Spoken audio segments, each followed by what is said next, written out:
It feels large compared to me. It's wide.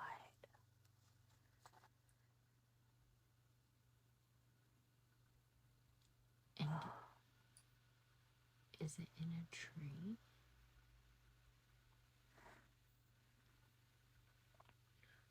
Or can you tell?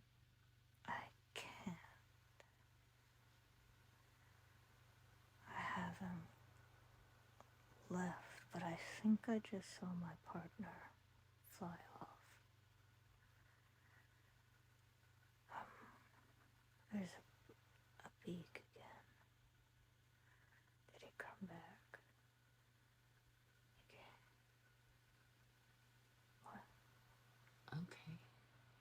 We are now going to move to dinner time.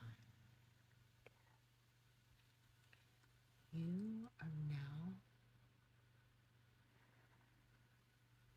preparing to eat.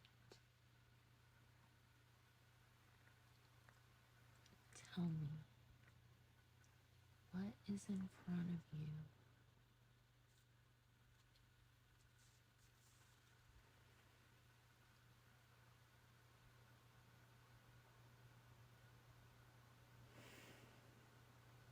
Oh,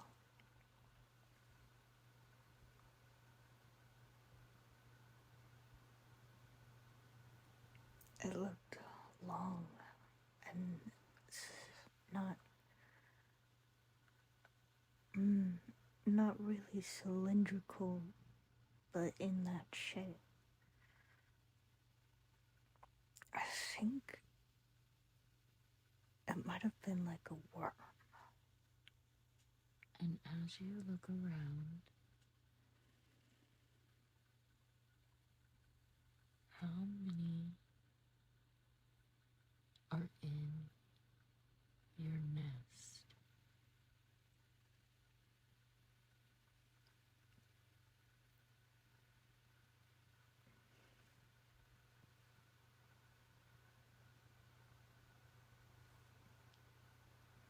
They're in a pile. There's at least three.